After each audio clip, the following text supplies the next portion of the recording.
Serokê Meclîsa Mezin ya Tirkiye Numan Kurtulmuş di çarçoveya pêvajoya çareseriya nû de ku Partiya Desthilatdar wekî Tirkiyeya bêterör Dem Partî jî wekî pêvajoya aştî û civaka demokratîk bi nav dike, doh bi partiyên siyasî re civiya da ku amadekariyên qanûnek çarçoveyî nîqaş bikin, Kurtulmuş di çarçoveya van hevdîtinan de destpêkê serdana Serokê MHP Devlet Bahçeli kir pişta bi Dem Partî û Koma Yenî Yol Riya Nû re herî dawî jî bi CHP re civiya, îro jî wê bi İYİ Partiyê û AK Partiyê re hevdîtin bike di naveroka van hevdîtinan de hin agahî tên parvekirin çavkanî dibêjin ku statüya Abdullah Öcalan pir dikeve mijara nîqaşê.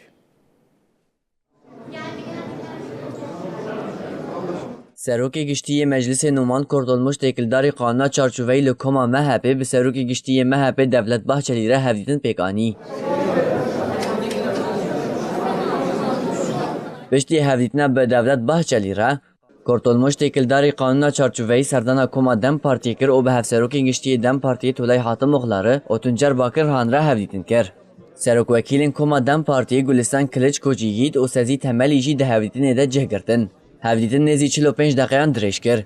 Têkildarî hevdîtinê hevserokê Giştiyê Dem Partiyê Tulay Hatim Oxlarî û Tuncer Bakirhan derbarê hevdîtina bi Numan Kurtulmuş re daxuyaniyeke nivîskî dan û di daxuyaniyê de hate gotin ku wan li ser qanûna çarçoveyî pêşînyarên xwe ji Numan Kurtulmuş re pêşkêşkirine. Me di hevdîtina bi Birêz Numan Kurtulmuş re diyar kir ku divê qanûn bikok be û bingeha çareseriya demokratîk a Pirêzgirêka Kurd û demokratîkbûna Tirkî ava bike. Me careke din destnîşan kir ku di qanûna çarçoveyî de divê statuya Birêz Abdullah Öcalan cih bigire û xebata şert û mercên azad xwedîgiringiyeke jiyanî ye. Me diyar kir ku divê qanûna çarçoveyî hemû kesan bigire nava xwe. Pirêzgirêka Kurd di pevçûnekê de veguherîne bingeheke hiqûqî û siyasî. Bu yasal düzenlemeler başta olmak üzere çeşitli adımlar atılır.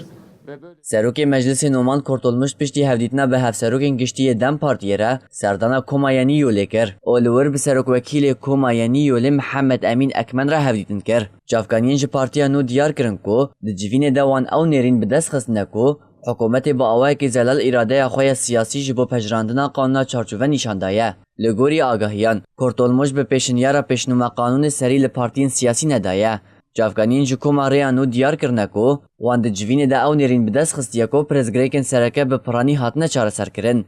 Rêvebirên Koma rêya nû diyar kirin ku qanûn dê tu xalek derbarê rewşa Abdullah Öcalan de negire nava xwe. Lê ew hatiye plankirin ku şert û mercê wî yên li girtîgeha Emiraliyê bi awayeke piratîkî ji bo danûstandan guncaw bin. Çavkaniyan diyar kirin ku rêbaza serbest ev e. Pêşîn ew e ku pêvajo bikeve bingeha hiqûqî. Mijarên din dikarin paşê werin destgirtin.